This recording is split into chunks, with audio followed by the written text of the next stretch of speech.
Fatosnano do ta mbajmë mend jo vetëm unë, por gjithë shqiptarët e ndeshës, një burr shteti, një burr tolerant, një udhëheq që do ta kishin zili edhe vendet e mëdha, jo vetëm Shqipëria.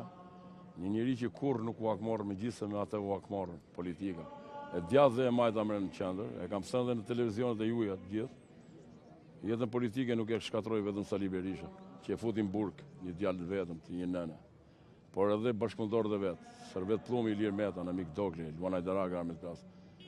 Edhe shumë të tjerë, se ju e dini shumë i KBD-n e fashë e 2001.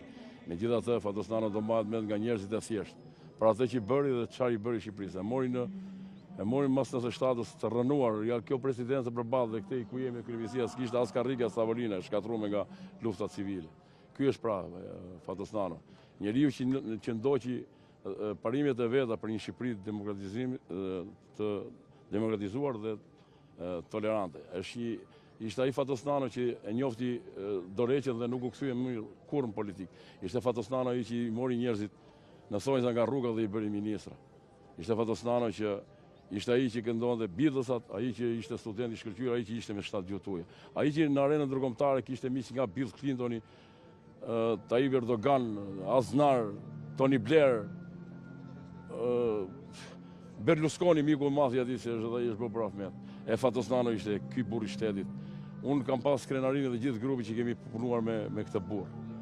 Mbas vdekjes shqiptarët ka një fjalë që thonë edhe ti je në thonjza hajdut, je burr i mirë. Fatosnano ka qenë, është dhe do ngelen në zemrat e shqiptarëve si një burr që ditit bëdhe shtet, ditit udhëhiqte, ditit bëdhe tolerime, ditit jepte dhe dorëheqje. A kishte dy kontakte në vitet e fundit me të? Dhe ai kishte ai ndonjë peng nga politika, ndoshta karrigen e presidentit që në një farë mënyrë nuk e arriti dot kurrë? Tani unë për isë vërtetës kontaktet i masha me palë tret, por për herë të fundit e kam takuar në 2019 në Durrës, kur unë isha shefi kufirit Durrësit dhe më lajmëroi dikur që ka ardhur shefi jot, ishte me çunetez me Gjergj Krali që po drekonin, e kam takuar dhe sa arritet edhe deri këtu, i thash unë po kam mbaruar shkollën e politike të Fatosnanos, si u bëra dhe shef kufije. Dhe a kishte peng, po normal peng presidentit, peng ishte, edhe dihet faktorët kush nuk e bën president. Përveç Partisë Demokratike dhe Partia e Majtë. Nuk deshin që Fatosnano të ishte president. Edhe në 2007, por edhe në 2012, kur i kishte në dorë vetë Partia Socialiste me po president. Kjo ishte pengu i jon, ati ndoshta jo, por pengu i politikës, një burr shteti, se Fatosnano për të mos ta çu shtetin, qeverinë në zgjedhje tjera, sakrifikoi veten dhe sakrifikoi edhe partinë e vet, 6 deputet Partisë Socialiste votuan Bamir Topi për president të Republikës.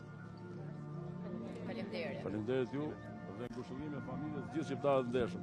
Kudo ku janë, Fatosnano do ngelet në zemrën e njerëzve të thjeshtë dhe ata që e kanë, edhe ne sigurisht ne grupi shoqërimit.